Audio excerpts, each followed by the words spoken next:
미국 전역의 데이터 센터가 동시에 멈췄습니다. 850조 원어치 장비의 먼지만 쌓이고 있었죠. 전기가 없었습니다. 미국이 발칵 뒤집혔습니다. 프랑스에 갔더니 17년째 원전 하나를 못 끝내고 있었고 일본은 손을 들었습니다. 그런데 아무도 예상하지 못한 나라가 등장했습니다.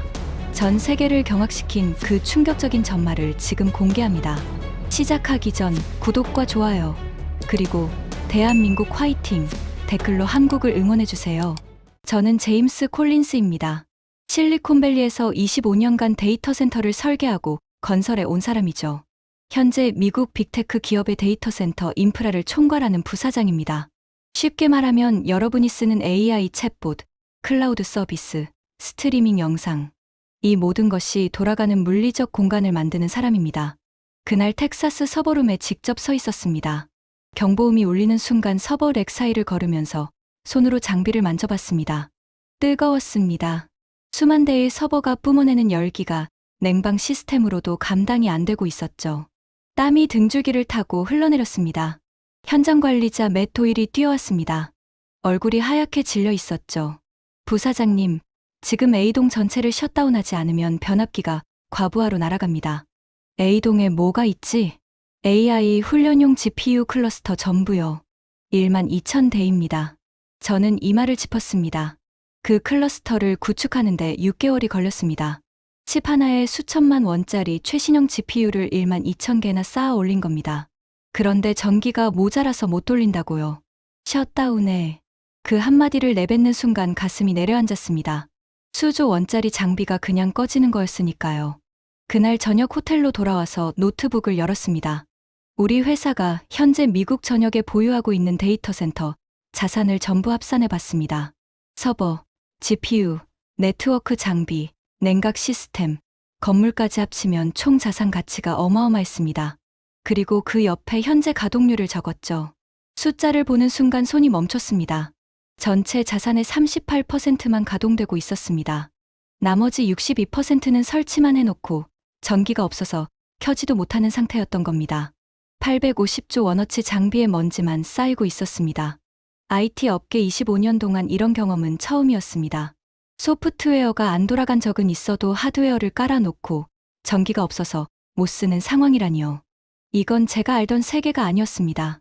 다음 날 아침 본사로 복귀하는 비행기 안에서 수석 분석관 레이첼 황에게 전화를 걸었습니다. 레이첼, 지금 우리 데이터 센터 전체 전력 소비량이 얼마야? 현재 가동 중인 시설 기준으로 3.2기가와트입니다. 3년 안에 필요한 전력은? 키보드 치는 소리가 들렸습니다. 잠시 뒤 레이첼이 대답했죠. AI 훈련 모델 확장 계획대로라면 최소 12기가와트입니다. 지금의 4배요. 12기가와트면 원전으로 몇 기야? 대형 원전 기준으로 10기에서 12기입니다. 저는 비행기 창밖을 봤습니다.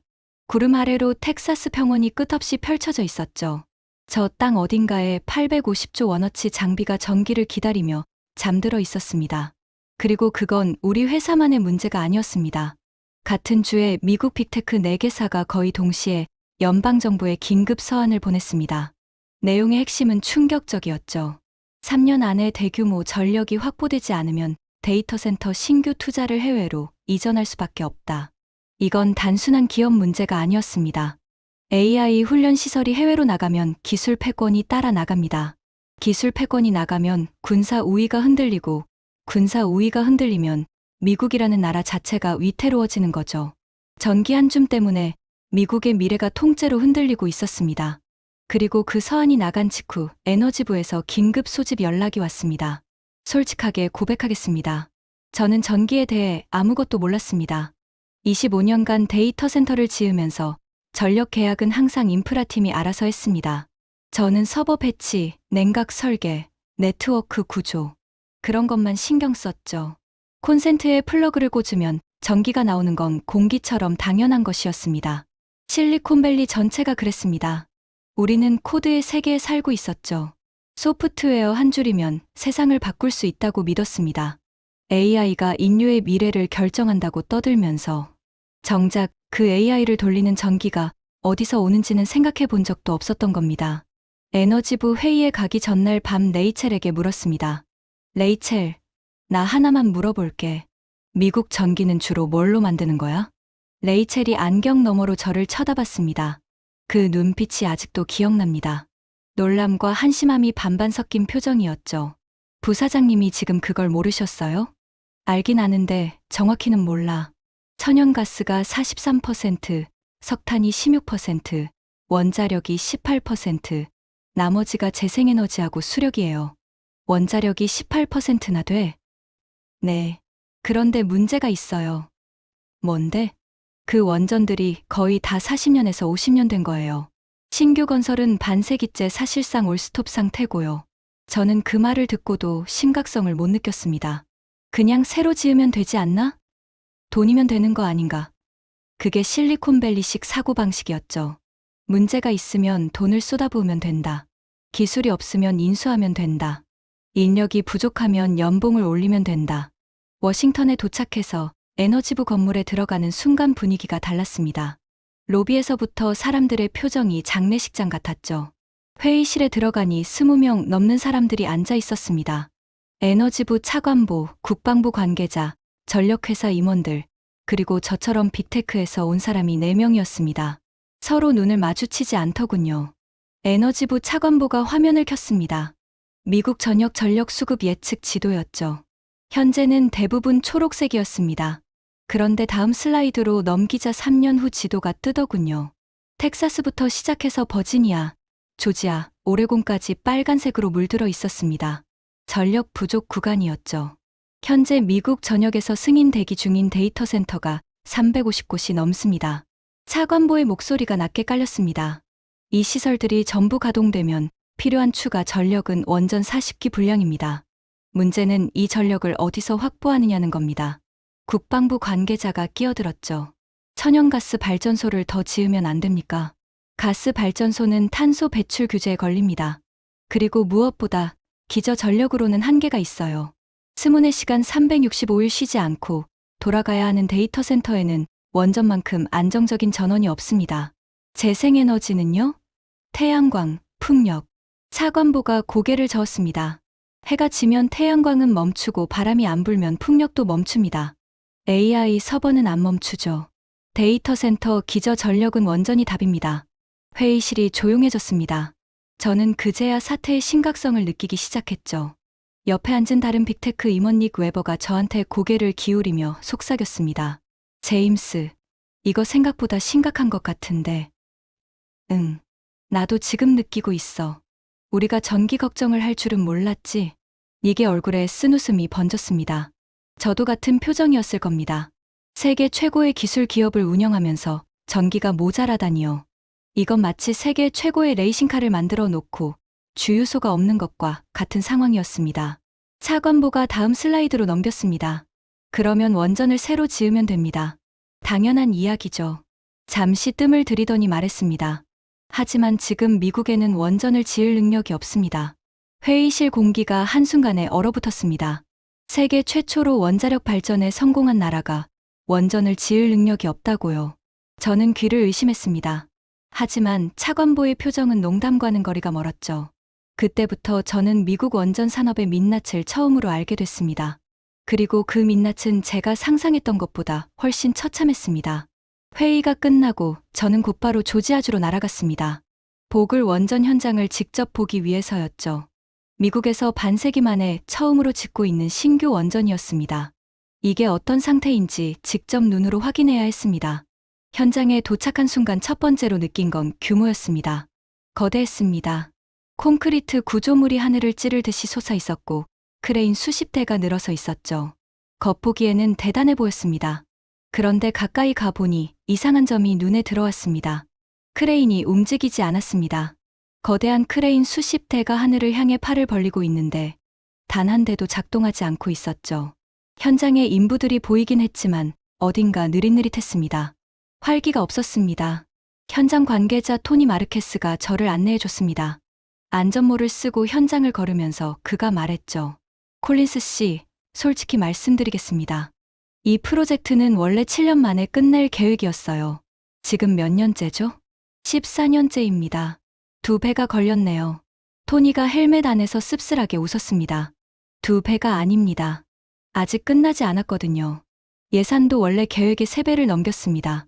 저는 주변을 둘러봤습니다. 3호기 건물 옆에 자재가 쌓여 있었는데 그 위에 먼지가 두껍게 앉아 있었습니다. 오래전에 가져다 놓고 쓰지 못한 채 방치된 거였죠. 비에 젖었다 마르기를 반복한 흔적이 역력했습니다. 저건 왜 저렇게 방치되어 있는 겁니까? 배관 자재인데요. 설치할 숙련공이 없어서 2년째 저렇게 쌓여 있습니다. 2년이요? 원전 배관 용접은 아무나 할 수 있는 게 아닙니다.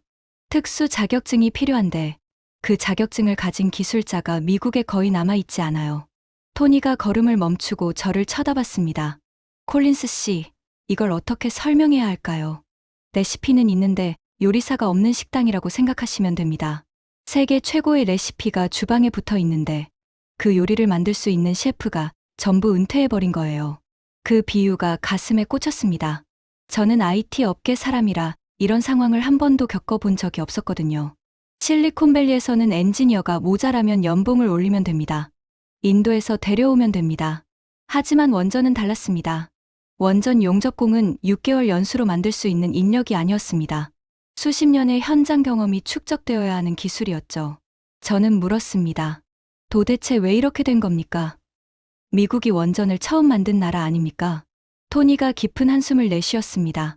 반세기 전 일 때문입니다. 펜실베이니아에서 원전 사고가 터졌죠. 사망자는 한 명도 없었어요. 방사능 누출도 미미한 수준이었고요. 그런데 문제는 기술이 아니라 공포였습니다. 그 이야기는 저도 어렴풋이 알고 있었습니다. 스리마일 섬. 하지만 구체적으로 그 이후 무슨 일이 벌어졌는지는 전혀 몰랐죠. 사고 이후 미국 전체가 원전 공포에 빠졌어요. 정치인들은 앞다투어 반원전을 외쳤고 국민들은 원전이라는 단어만 들어도 거부 반응을 보였죠. 결과가 어떻게 됐겠습니까? 토니가 손가락을 접어가며 셈했습니다. 당시 계획 중이던 원전 129기 중에서 절반이 넘는 76기가 취소됐습니다. 착공 직전에 엎어진 것도 있었고 반쯤 지어놓고 중단된 것도 있었죠. 규제는 미친 듯이 강화돼서 건설 허가받는 데만 5년에서 7년이 걸리게 됐습니다. 허가만 7년이요? 그것도 나온다는 보장이 없어요. 허가를 받아도 환경평가, 주민공청회, 법적 소송까지 통과해야 합니다. 반핵 단체들이 매 단계마다 소송을 걸었거든요. 합법적으로 건설을 원천 봉쇄한 겁니다. 저는 걸으면서 현장을 계속 둘러봤습니다. 거대한 콘크리트 벽 사이로 바람이 불었는데 그 바람이 묘하게 쓸쓸하게 느껴졌습니다. 이 거대한 구조물 안에서 일해야 할 사람들이 없다는 사실이 공기에 배어 있는 것 같았죠. 토니, 하나만 더 물어보겠습니다. 원전 부품은 어디서 조달합니까? 토니의 표정이 더 어두워졌습니다. 그게 가장 심각한 문제예요. 원전에 들어가는 특수 부품을 만들던 업체가 반세기 전에는 수백 곳이었는데 지금은 수십 곳밖에 안 남았습니다. 수요가 없으니까 하나 둘 문을 닫은 거죠. 지금은 어디서 구합니까? 토니가 쓴웃음을 지었습니다. 지난달에 증기 발생기 특수 부품이 필요해서 국내 업체를 찾았어요. 3곳에 전화했는데 한 곳은 폐업했고 한 곳은 자동차 부품으로 업종을 바꿨고 나머지 한 곳은 사장이 은퇴한 뒤 문을 닫았더라고요. 그래서 어떻게 했습니까? 유럽에서 수입했습니다. 미국 원전 부품을 유럽에서 사오는 거예요. 납기만 8개월 걸렸고요. 저는 그 말을 듣는 순간 등골이 서늘해졌습니다. 세계 최초로 원자력 발전에 성공한 나라가 자국 원전 부품 하나를 만들지 못해서 유럽에서 수입한다고요. 이건 IT로 치면 애플이 아이폰 나사를 만들 공장이 없어서 해외에서 사오는 것과 같은 상황이었습니다. 복을 현장을 떠나면서 차 안에서 레이첼에게 전화를 걸었습니다. 레이첼, 지금 미국이 신규 원전을 지을 수 있는 상태야? 데이터로만 보면 불가능에 가깝습니다. 숙련 기술자 부족, 공급망 붕괴, 규제 장벽. 3가지가 동시에 걸려 있어요. 그러면 누가 지을 수 있어? 전 세계에서. 잠시 침묵이 흘렀습니다. 키보드 치는 소리가 전화기 너머로 들렸죠. 보고서를 하나 올리겠습니다. 전 세계 원전 건설 역량을 비교한 자료예요. 내일 아침까지 정리해 둘게요. 고마워. 전화를 끊고 창밖을 봤습니다. 조지아의 들판이 석양빛에 물들어 있었죠. 아름다운 풍경이었지만 제 머릿속은 아까 본 복을 현장에 멈춰 있는 크레인들로 가득했습니다.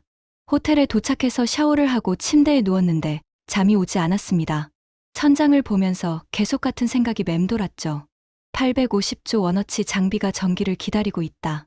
전기를 만들려면 원전이 필요하다. 그런데 미국은 원전을 지을 능력을 잃어버렸다. 반세기 동안 아무것도 짓지 않았더니 사람이 사라지고 공장이 문을 닫고 기술이 증발해 버렸다. 이건 하루아침에 벌어진 일이 아니었습니다. 반세기에 걸친 서서한 죽음이었죠. 원전을 안 짓는 동안 기술자들이 은퇴하고 후배들이 들어오지 않았습니다. 대학에서 원자력 관련 학과가 절반 이상 문을 닫았습니다. 미래의 엔지니어를 키울 밭 자체가 사라진 겁니다. 설계도는 있습니다. 기술도 있습니다. 그런데 그걸 실제로 만들 수 있는 사람이 없습니다. 머리만 남고 몸이 사라진 상태. 이게 지금 미국 원전 산업의 현실이었습니다. 다음 날 아침 레이첼이 보내준 보고서를 열었습니다. 전 세계 원전 건설 역량 비교 자료였죠. 중국, 러시아, 프랑스, 일본, 한국. 5나라가 후보로 올라와 있었습니다. 저는 그 자료를 보면서 결심했습니다. 직접 돌아보자. 화면 속 숫자가 아니라 내 눈으로 직접 확인하자. 어느 나라가 진짜로 원전을 제때 안전하게 지을 수 있는지 이 발로 현장을 밟아보자. 25년간 데이터 센터만 지어 온 실리콘밸리 사람이 원전을 찾아 지구 반 바퀴를 돌게 되는 순간이었습니다. 그리고 그 여정의 끝에서 저는 상상도 못한 나라를 만나게 됩니다. 그때까지만 해도 저는 그 나라의 이름조차 떠올리지 못하고 있었습니다. 유럽행 비행기에서 저는 나름 기대에 차 있었습니다. 프랑스는 전력의 70% 이상을 원전으로 돌리는 나라입니다. 미국이 원전을 포기한 반세기 동안에도 프랑스는 꾸준히 원전을 지어왔죠. 당연히 답은 프랑스에 있을 거라고 생각했습니다. 파리 샤를 드골 공항에 내리자마자 프랑스 원전 업계 컨설턴트인 사이먼 르블랑을 만났습니다. 환갑이 넘은 나이에도 등이 꼿꼿한 사람이었죠. 악수를 하면서 그가 말했습니다. 콜린스 씨, 프랑스 원전의 현실을 보여드리겠습니다. 다만 미리 말씀드리는데 기대를 좀 낮추고 오셨으면 합니다. 무슨 뜻이죠? 사이먼이 대답 대신 차에 시동을 걸었습니다. 우리가 향한 곳은 프랑스가 아니었습니다. 핀란드였습니다. 헬싱키에서 차로 4시간을 달려 도착한 곳. 올킬로오토 원전 3호기 건설 현장이었습니다. 프랑스 국영 원전 기업이 핀란드에 짓고 있는 최신형 원전이었죠. 현장에 도착해서 차 문을 여는 순간 찬바람이 얼굴을 때렸습니다. 북유럽 특유의 건조하고 차가운 공기였죠. 하지만 제 몸을 더 차갑게 만든 건 날씨가 아니라 눈앞의 풍경이었습니다. 거대한 콘크리트 돔이 서 있었습니다. 그 자체로는 위풍당당했죠. 하지만 돔 하단부 벽을 따라 풀이 자라고 있었습니다. 콘크리트 이음새 사이로 잡초가 삐져나와 있었고 어떤 곳은 이끼까지 끼어 있었죠. 공사 현장이 아니라 유적지 같았습니다. 사이먼, 이 현장이 지금 가동 중인 겁니까? 공사 중입니다. 아직 완공되지 않았어요. 언제 착공한 건데요? 17년 전입니다. 저는 숫자를 잘못 들은 줄 알았습니다. 17년이요? 원전 하나 짓는데 17년. 사이먼이 고개를 끄덕였습니다. 그의 입가에 자조적인 웃음이 번졌죠. 원래 4년 만에 완공할 계획이었습니다. 예산도 30억 유로면 충분하다고 했죠. 그런데 17년이 지난 지금 예산은 4배인 120억 유로를 넘겼고 아직도 끝이 안 보입니다. 120억 유로. 한국 돈으로 약 17조 원이었습니다. 원전 한 기에 17조 원이 들었는데도 아직 완성이 안 된 겁니다. 저는 현장 안으로 들어가 봤습니다. 안전모를 쓰고 출입 게이트를 통과했는데 안쪽 상황은 밖에서 본 것보다 더 심각했습니다.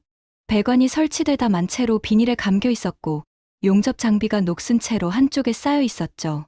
작업자 수가 눈에 띄게 적었습니다. 왜 이렇게 된 겁니까? 사이먼이 걸으면서 설명했습니다. 3가지 문제가 겹쳤어요.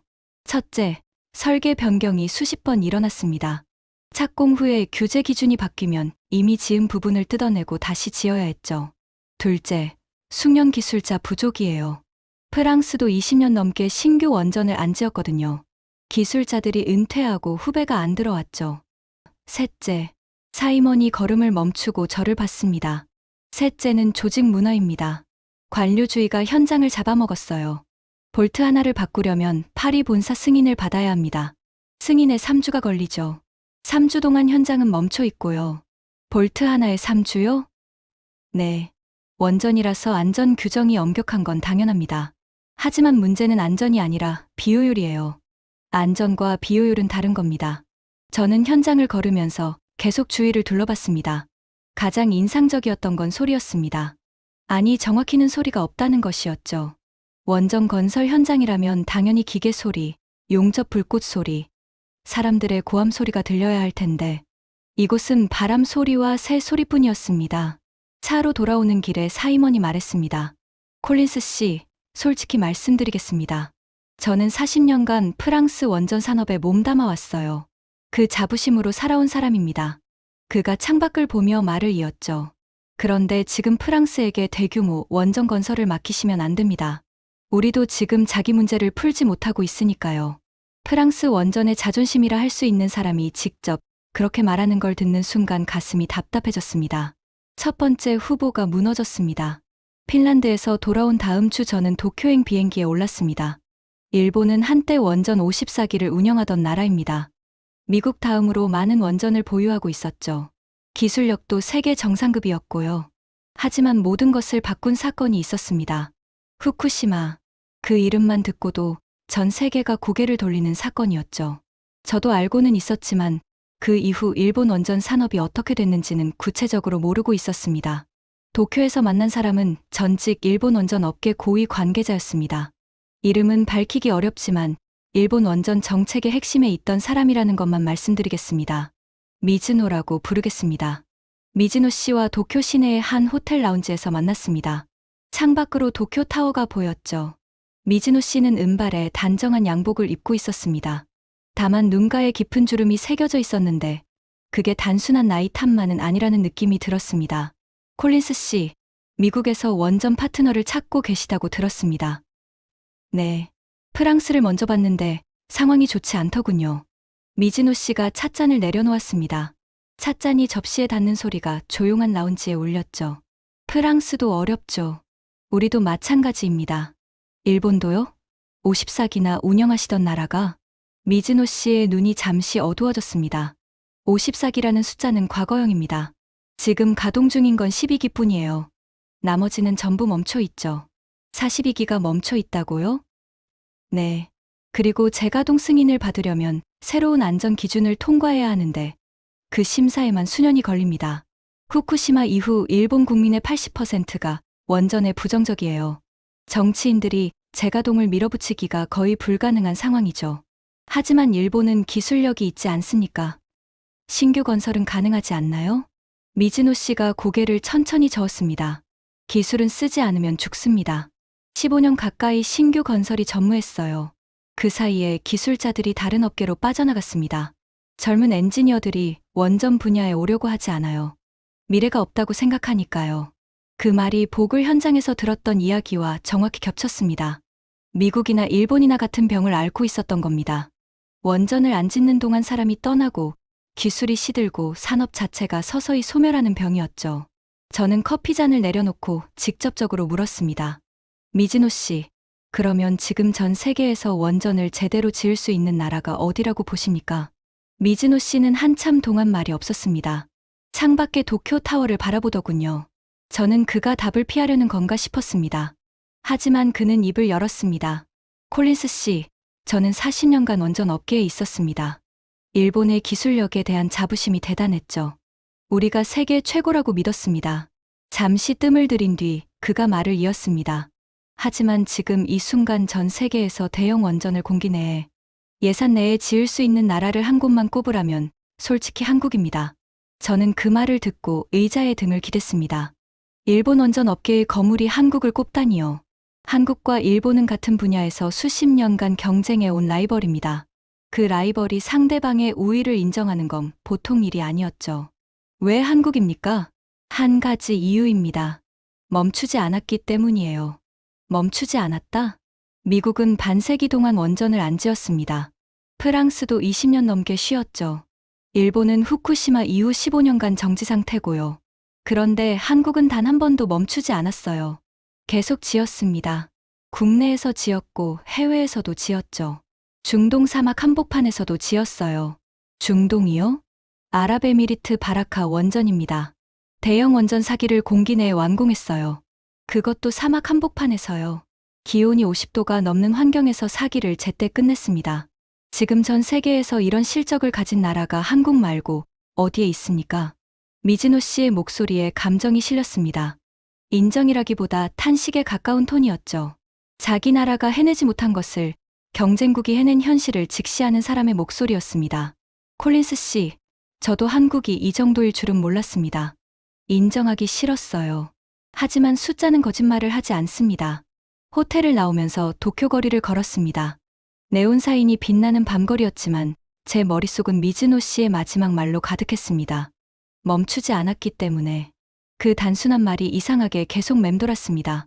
하지만 한국을 고려하기 전에 넘어야 할 벽이 하나 더 있었습니다. 중국과 러시아라는 거대한 선택지를 왜 고를 수 없는지 확인해야 했죠. 도쿄에서 워싱턴으로 돌아온 직후 국방부 브리핑이 잡혀 있었습니다.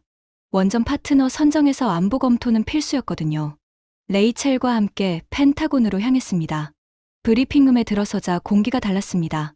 실리콘밸리의 개방적이고 자유로운 분위기와는 정반대였죠. 벽에는 창문이 없었고 천장에 형광등만 하얀 빛을 쏟아내고 있었습니다. 브리핑 담당 대령이 바로 본론으로 들어갔습니다.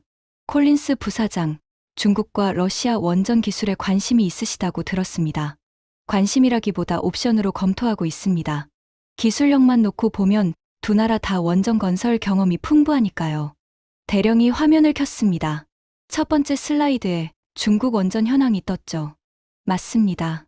중국은 현재 가동 중인 원전이 55기이고 추가로 24기를 건설 중입니다. 건설 속도도 빠르죠.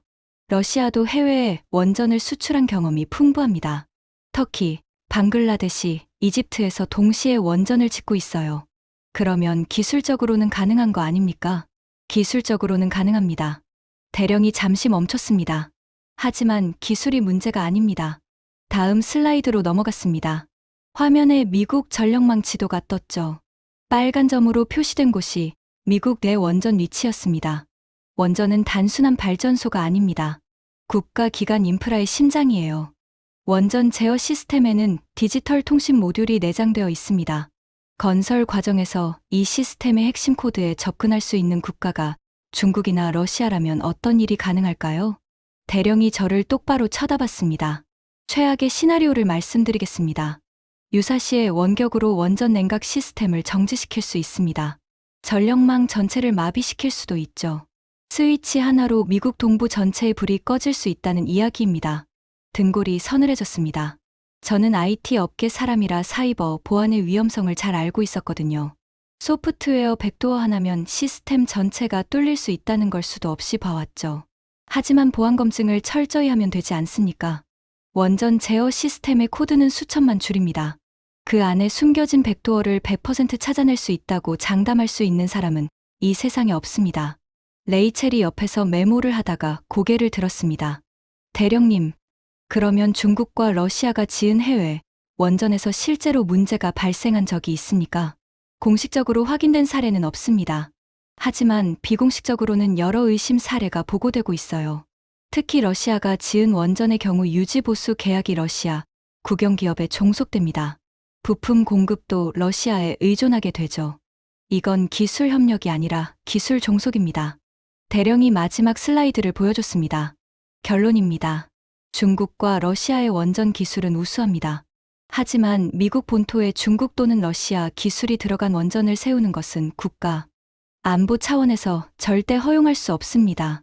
이건 협상의 대상이 아닙니다. 펜타곤을 나오면서 레이첼과 나란히 걸었습니다. 워싱턴의 하늘이 흐렸죠. 두 사람 모두 한동안 말이 없었습니다. 레이첼, 정리해보자. 네. 프랑스, 탈락. 17년째 원전 하나를 못 끝내고 있어. 네. 일본, 탈락. 후쿠시마 이후 산업 자체가 멈췄어. 네. 중국, 러시아. 안보상 불가. 네. 그러면 남는 게 뭐야? 레이첼이 가방에서 태블릿을 꺼냈습니다. 화면에는 이미 하나의 보고서가 열려 있었죠. 사실 말씀 안 드린 게 하나 있어요. 뭔데? 한국이요. 저는 걸음을 멈췄습니다. 한국. 솔직히 그때까지 한국을 원전 강국으로 생각해 본 적이 없었습니다. 한국 하면 떠오르는 건 반도체, 자동차, 법 정도였죠. 원전이라니요. 인구 5천만 명의 나라가 원전을 제대로 지을 수 있다고요? 레이첼, 한국이 원전을 짓는다고? 짓는 정도가 아닙니다. 데이터를 보시면 놀라실 거예요. 다음 날 아침 본사 회의실에서 레이첼의 브리핑이 시작됐습니다. 화면에 한국원전 산업 분석 보고서가 떴죠. 닉 웨버도 함께 자리했습니다. 먼저 한국의 원전 건설 실적부터 보겠습니다. 레이첼이 첫 번째 차트를 띄웠습니다. 한국이 지금까지 건설한 원전 목록이었죠. 한국은 현재 국내에서 원전 26기를 운영하고 있습니다. 여기까지는 놀랍지 않으시죠? 하지만 중요한 건 다음입니다. 다음 슬라이드로 넘어갔습니다. 건설 기간 비교 차트였죠. 보글 원전, 미국 14년 이상, 올킬루오토 3호기, 프랑스 17년, 히타치 지의 일본 국내 프로젝트, 사실상 동결. 레이첼이 잠시 멈췄습니다. 한국 바라카 원전, 아랍에미리트, 대형 원전 4기를 공기 내에 완공, 4기 전부요. 닉이 의자에서 몸을 앞으로 기울였습니다. 4기를 전부 제때 끝냈다고? 네. 그것도 사막 한복판에서요. 한여름 기온이 52도까지 올라가는 환경입니다. 콘크리트를 타설하려면 밤에 작업해야 했어요. 그런 조건에서 4기를 예정대로 완공한 겁니다. 저는 팔짱을 끼고 화면을 봤습니다. 숫자는 인상적이었지만 아직 반신반의였죠. 건설 기간이 짧다는 게 꼭 좋은 건 아니잖아. 품질은. 그 부분이 더 놀랍습니다. 레이첼이 다음 슬라이드를 띄웠습니다. 한국 원전의 가동률 차트였죠. 한국 원전 평균 이용률이 90%를 넘습니다. 세계 평균이 72%인데 한국은 그걸 훌쩍 뛰어넘고 있어요. 특히 최근 5년간 비계획 정지 횟수가 거의 제로에 가깝습니다. 세계 평균의 1.25배. 그렇습니다. 그리고 이건 국내 원전만의 이야기가 아닙니다. 바라카 원전도 가동 이후 고장으로 멈춘 적이 단 한 번도 없습니다. 닉이 중얼거렸습니다. 원전 4기를 사막에 지어서 제때 끝내고 한 번도 안 멈췄다고? 레이첼이 고개를 끄덕였습니다. 다음은 핵심 중의 핵심입니다. 부품 국산화율. 화면에 원형 차트가 떴습니다. 파란색이 85%를 차지하고 있었죠. 한국 원전 부품 국산화율 85%입니다. 주요 핵심 부품인 원자로 압력 용기, 증기 발생기, 냉각제 펌프까지 전부 국내에서 만듭니다. 잠깐, 저는 손을 들었습니다. 미국은 증기 발생기 특수 부품 하나를 유럽에서 수입하는데 8개월이 걸린다고 했어. 한국은 그걸 자기들이 만든다고? 만들 뿐 아니라 수출까지 합니다. 한국 원전 부품이 유럽과 중동으로 나가고 있어요. 회의실이 조용해졌습니다. 닉과 저는 서로를 쳐다봤죠. 레이첼, 이 숫자가 진짜야? 레이첼이 안경을 밀어 올리며 대답했습니다. 3번 교차 검증했습니다. IAEA 공식 데이터, 미국 원자력에너지연구소 보고서, 그리고 업계 전문가 인터뷰까지요. 전부 일치합니다. 저는 의자에 등을 기대고 천장을 봤습니다. 25년간 IT 업계에서 살아오면서 한국은 삼성의 나라, 현대의 나라였습니다. 반도체와 디스플레이의 나라였죠. 원전은 생각조차 해본 적이 없었습니다. 하지만 데이터만 보고 결정할 수는 없어. 닉이 고개를 끄덕였습니다. 맞아. 직접 봐야 해. 저는 레이첼을 봤습니다. 한국행 비행기표를 끊어줘. 레이첼의 입꼬리가 살짝 올라갔습니다. 무언가를 기다리고 있었다는 듯한 미소였죠. 이미 예약해뒀습니다. 인천공항에 내려서 처음 느낀 건 공기였습니다. 가을 초입에 서늘하고 맑은 공기가 폐를 채웠죠. 공항에서 차로 3시간을 달려 울진에 도착했습니다. 한국 동해안에 위치한 원전 단지였습니다. 차에서 내리는 순간 바다, 냄새가 코끝을 스쳤습니다. 짭짤하면서도 상쾌한 냄새였죠. 그런데 제 시선을 사로잡은 건 바다가 아니었습니다. 해안 절벽 위에 거대한 원전 돔들이 일렬로 늘어서 있었습니다. 하나, 둘, 셋. 계속 세다 보니 한눈에 6기가 보였습니다. 올킬루오토에서 본 돔과는 완전히 달랐습니다. 콘크리트가 깨끗했고 잡초 하나 없었죠. 무엇보다 살아있었습니다. 원전에서 뿜어져 나오는 증기가 파란 하늘을 배경으로 하얗게 피어오르고 있었거든요. 정문에서 안내를 맡은 사람이 정 소장이었습니다. 60대 초반의 얼굴이 그을린 분이었죠. 악수를 하는 순간 손에 감촉이 달랐습니다. 굳은 살이 박힌 손이었습니다. 사무실에서 서류만 넘기는 사람의 손이 아니라 현장에서 뛰어온 사람의 손이었죠. 콜린스 부사장님, 환영합니다. 바로 현장으로 가시겠습니까? 네. 보여주십시오. 정 소장이 안내로 안전 장비를 착용하고 원전 내부로 들어갔습니다. 터빈 건물에 발을 디딘 순간 바닥에서 진동이 올라왔습니다. 미세하지만 꾸준한 진동이었죠. 심장 박동 같았습니다. 이 거대한 구조물이 살아서 숨 쉬고 있다는 게 발바닥으로 느껴졌습니다. 올킬로오토에서는 바람 소리뿐이었습니다. 보글에서는 멈춰있는 크레인이 전부였죠. 그런데 이곳은 달랐습니다. 기계가 돌아가는 저음의 우웅거림이 건물 전체를 채우고 있었고 바닥에 금속판이 미세하게 떨리고 있었습니다. 살아있는 소리였습니다. 이 터빈이 지금 몇 rpm으로 돌고 있습니까? 1800rpm입니다. 스문의 시간 365일 이 속도를 유지합니다. 1년 내내 한 번도 안 멈추고요. 정기 점검 때만 멈춥니다. 그 외에는 단 한 번도 비정상 정지한 적이 없습니다. 정 소장이 제어실로 안내했습니다. 문이 열리는 순간 숨이 멈출 뻔했습니다. 거대한 화면 벽이 제어실 전면을 가득 메우고 있었죠. 한국이 운영 중인 원전의 실시간 데이터가 동시에 표시되고 있었습니다. 26기의 원전이 각각의 패널에서 초록색 불을 밝히며 돌아가고 있었습니다. 이 화면에 보이는 원전이 전부 지금 가동 중인 겁니까? 네. 26기 전부 정상 가동 중입니다. 저는 화면 앞에 서서 한참 동안 그 초록색 불빛들을 바라봤습니다. 미국에서 하나 짓는데 14년이 걸리고 프랑스에서 17년이 걸리는 원전을 이 나라는 26기나 운영하고 있었습니다. 그것도 전부 정상 가동으로요. 그런데 진짜 충격은 그 다음 날이었습니다. 레이첼이 현장 관계자에게 부탁해서 한국 원전 부품 공급망을 확인해 본 겁니다. 미국에서 증기 발생기 특수 부품을 구하는데 8개월이 걸렸다고 했죠. 한국은 어떨까 궁금했습니다. 레이첼이 정 소장에게 물었습니다. 소장님, 만약 지금 증기 발생기 교체용 특수합금 튜브가 급하게 필요하다면 조달 기간이 얼마나 걸립니까? 정 소장이 무표정하게 대답했습니다.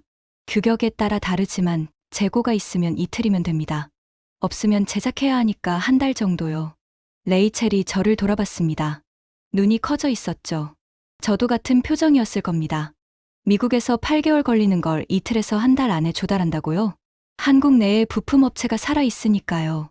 원전 전용 특수강을 만드는 회사, 배관을 만드는 회사, 계측 장비를 만드는 회사가 전부 국내에 있습니다. 차로 2~3시간 거리예요. 그 순간 모든 것이 연결됐습니다. 미국이 반세기 동안 원전을 안 지은 사이에 부품업체가 하나둘 문을 닫았습니다. 기술자가 떠났고 공급망이 무너졌죠. 하지만 한국은 달랐습니다. 한국은 한 번도 멈추지 않았기 때문에 공급망이 살아 있었던 겁니다. 설계 회사도, 부품 회사도, 건설 인력도 전부 현역으로 돌아가고 있었습니다. 그날 저녁 정 소장이 현장 식당에서 식사를 대접해 줬습니다. 된장찌개와 불고기라고 했죠. 한국 음식을 처음 먹어봤는데 된장의 깊은 맛이 인상적이었습니다. 정 소장님, 하나만 여쭙겠습니다. 네, 말씀하세요. 한국은 왜 멈추지 않았습니까? 미국도 프랑스도 일본도 다 멈췄는데 한국만 계속 지은 이유가 뭡니까? 정 소장이 된장찌개를 한 숟갈 뜨고 잠시 생각에 잠겼습니다. 그리고 천천히 입을 열었죠. 우리나라에는 석유가 없습니다. 가스도 없고 석탄도 거의 없어요. 에너지 자원이 전혀 없는 나라입니다. 정 소장이 저를 바라봤습니다. 그 눈빛이 담담했지만 깊었습니다. 미국은 석유가 나오고 천연가스가 나오니까 원전을 멈출 수 있었어요. 프랑스도, 일본도 대안이 있었죠. 하지만 우리는 멈추면 불이 꺼지는 나라입니다. 선택지가 없었던 겁니다. 멈출 수 없었으니까 계속 달렸고 계속 달렸으니까 기술이 살아남은 겁니다. 저는 젓가락을 내려놓았습니다. 가슴 한쪽이 뜨거워지는 걸 느꼈죠. 실리콘밸리에서는 모든 것이 선택이었습니다. 어떤 기술을 쓸지, 어떤 시장에 진출할지 선택지가 넘쳐났죠. 그런데 이 나라는 선택지가 없어서 강해진 나라였습니다. 멈추면 전기가 꺼지니까. 전기가 꺼지면 공장이 멈추고 병원이 꺼지고 나라가 서지 못하니까. 그래서 무슨 일이 있어도 원전을 지었고 그 결과 세계에서 유일하게 살아있는 원전 생태계를 갖게 된 겁니다. 다음 날 아침 울진 앞바다에 해가 떠올랐습니다. 호텔 창으로 들어오는 아침 햇살이 방을 가득 채웠죠. 저는 노트북을 열고 본사에 보고서를 쓰기 시작했습니다. 제목은 이렇게 적었습니다. 원전 파트너 최종 추천 보고서. 결론, 한국. 하지만 이게 끝이 아니었습니다. 한국 현장을 떠나기 전에 저는 한 가지 더 보게 됩니다. 그리고 그것이 제 인생의 모든 판단 기준을 바꿔놓게 되죠. 한국에서의 마지막 날이었습니다. 다음 날 아침 비행기로 워싱턴에 돌아가야 했죠. 그날 밤 잠이 오지 않았습니다. 머릿속에 너무 많은 것들이 소용돌이치고 있었거든요. 프랑스의 잡초 낀 콘크리트, 일본 미즈노 씨의 탄식, 펜타곤의 차가운 형광등, 그리고 이곳 울진에서 느낀 터빈의 심장 박동. 새벽 4시 반에 눈이 떠졌습니다.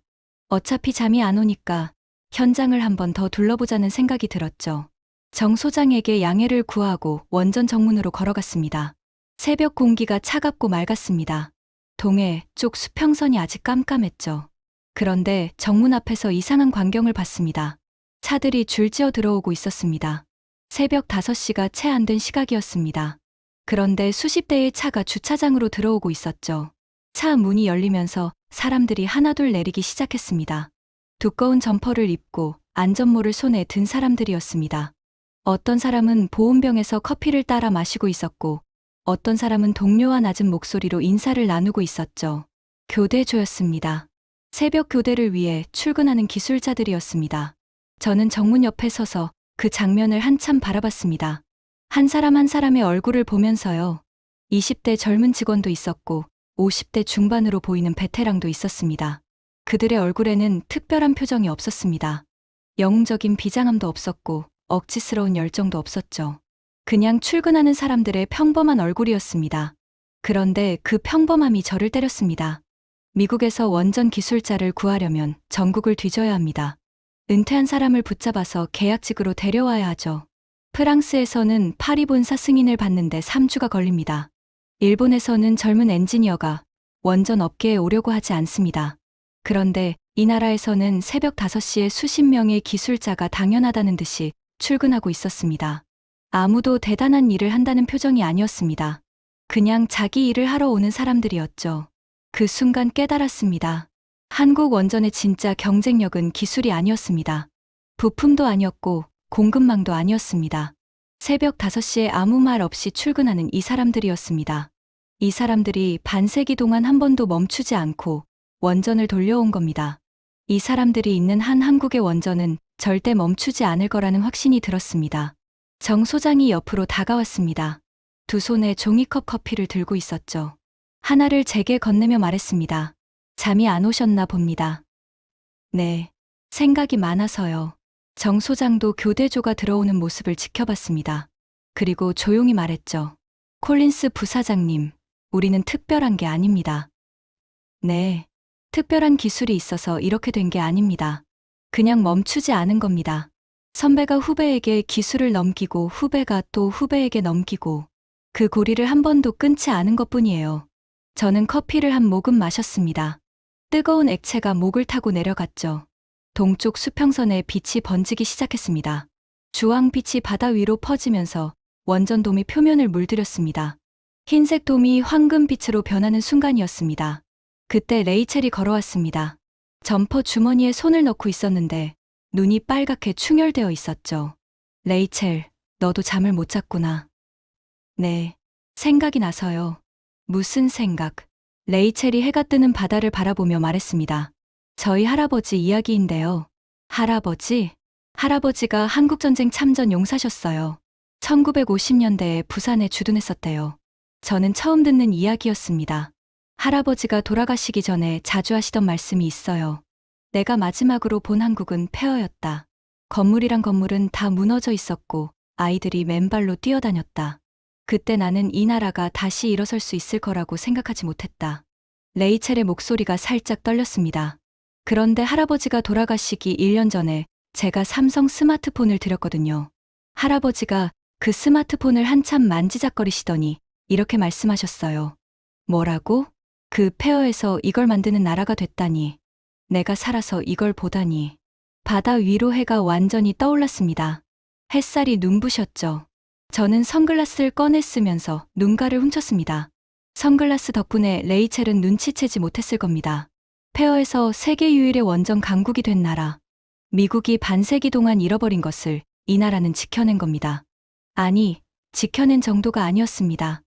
아무것도 없는 곳에서 처음부터 쌓아 올린 거였죠.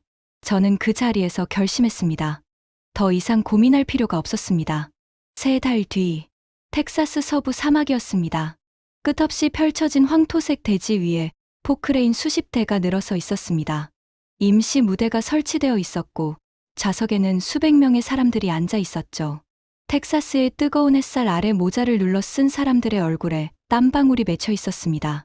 착공식이었습니다. 미국 역사상 반세기 만에 처음으로 대규모 원전 단지를 짓는 프로젝트의 첫 삽을 뜨는 날이었습니다. 총 사업비 850조 원, 원전 8기 규모. 완공되면 미국 전체 데이터 센터 전력 수요의 3분의 1을 감당할 수 있는 초대형 프로젝트였죠. 그리고 그 프로젝트의 핵심 파트너는 한국이었습니다. 무대 뒤에서 저는 정 소장을 만났습니다. 울진에서 봤던 그을린 얼굴 그대로였죠. 다만 오늘은 양복을 입고 있었습니다. 양복이 어색해 보였습니다. 정 소장도 그걸 아는지 넥타이를 자꾸 고쳐 매더군요. 정 소장님, 양복은 안 어울리십니다. 정 소장이 웃었습니다. 저도 그렇게 생각합니다. 빨리 작업복으로 갈아입고 싶어요. 그 말에 저도 웃었습니다. 그런데 동시에 가슴이 뭉클해졌죠. 이 사람이 진짜였습니다. 양복보다 작업복이 편한 사람, 회의실보다 현장이 어울리는 사람, 이런 사람이 반세기 동안 원전을 지어온 겁니다. 착공식이 시작됐습니다. 미국 에너지부 장관이 축사를 했고 텍사스 주지사가 환영사를 했죠. 그리고 한국 측 대표가 단상에 올랐습니다. 저는 객석에서 그 모습을 지켜봤습니다. 한국 측 대표가 영어로 연설을 시작했죠. 오늘 이 자리에서 첫 삽을 뜨게 된 것을 영광으로 생각합니다. 한국은 이 프로젝트에 최선을 다하겠습니다. 짧고 겸손한 연설이었습니다. 화려한 수사도 없었고 자랑도 없었죠. 한국 사람들의 그런 점이 인상적이었습니다. 실력은 세계 최고인데 말은 최소한으로 하는 사람들이었죠. 첫 삽을 뜨는 순간이 왔습니다. 금색 삼내 자루가 모래 위에 놓여 있었죠. 미국 측 2명, 한국 측 2명이 나란히 섰습니다. 정 소장이 그중 한 자리에 있었습니다. 카운트다운이 끝나고 4사람이 동시에 삽을 들어 올렸습니다. 텍사스의 붉은 모래가 공중으로 올라갔다가 바람에 흩어졌죠. 박수가 터졌습니다. 저는 박수를 치면서 무대 뒤를 봤습니다. 2개의 깃발이 나란히 걸려 있었거든요. 성조기와 태극기, 텍사스의 뜨거운 바람에 2 깃발이 동시에 펄럭이고 있었습니다. 그 장면이 눈에 박혔습니다. 반세기 전에 미국은 혼자서 원전을 지을 수 있었습니다. 세계 최초였고 세계 최고였죠. 그런데 반세기 동안 멈춰 있다가 다시 시작하려니 혼자서는 할 수 없게 된 겁니다. 그리고 그 파트너로 선택된 나라가 70년 전에 폐허였던 나라라니요. 레이첼의 할아버지가 맨발의 아이들을 보며 절망했던 그 나라가 지금 미국의 미래를 함께 짓고 있었습니다. 착공식이 끝나고 정 소장이 작업복으로 갈아입고 현장에 나갔습니다. 한국에서 온 기술자 30명과 미국 현지 노동자 50명이 첫 번째 기초 작업을 시작했죠. 저는 멀리서 그 모습을 지켜봤습니다. 한국 기술자 1명이 미국 노동자에게 무언가를 가르쳐 주고 있었습니다. 말이 잘 통하지 않는 것 같았지만 손짓과 도면으로 소통하고 있었죠. 미국 노동자가 고개를 끄덕이며 장비를 조작했고 한국 기술자가 엄지를 치켜 세웠습니다. 닉 웨버가 옆으로 왔습니다. 제임스, 생각해봤어? 뭘? 1년 전에 우리가 텍사스 서버룸에서 경보음을 듣고 있었잖아. 850조 원어치 장비의 먼지만 쌓이고 있었고 그때 우리가 뭐라고 했는지 기억나? 전기는 돈이면 되는 거 아니냐고 했지. 닉이 웃었습니다. 바보 같았어. 저도 웃었습니다. 진심으로요. 전기는 돈으로 되는 게 아니었습니다. 사람으로 되는 거였습니다. 반세기 동안 새벽 5시에 출근하고 부품 하나하나를 직접 만들고 선배의 기술을 후배에게 넘기며 단 한 번도 멈추지 않은 사람들. 그 사람들이 있어야 전기가 만들어지는 거였습니다. 저는 25년간 코드가 세상을 바꾼다고 믿었습니다. AI가 인류의 미래를 결정한다고 떠들었죠. 하지만 그 AI를 돌리는 전기를 만드는 건 코드가 아니라 사람이었습니다. 화면 뒤에서 묵묵히 땀을 흘리는 사람들이었습니다. 한국이라는 나라가 가르쳐 준 건 기술이 아니었습니다. 멈추지 않는다는 것의 의미였습니다. 텍사스 사막 위로 해가 기울고 있었습니다. 공사 현장에서 장비 소리가 울려 퍼졌죠. 한국 기술자들과 미국 노동자들이 나란히 작업하는 모습이 석양빛에 물들어 있었습니다. 전기는 당연한 것이 아니었습니다. 그리고 그 당연하지 않은 것을 당연하게 만들어 온 나라가 한국이었습니다. 그 사실을 온 세계가 이제야 깨닫고 있습니다. 지금까지 실리콘밸리 빅테크 부사장이 한국 원전 현장에서 경험한 충격적인 이야기였습니다. 대한민국의 기술력과 저력을 더 많은 분들이 알 수 있도록 이 영상을 주변에 널리 공유해 주세요. 우리가 당연하게 여기는 것들이 사실은 당연하지 않았다는 걸 세계가 이제야 깨닫고 있습니다. 구독과 좋아요도 부탁드립니다. 지금까지 감동 피치였습니다.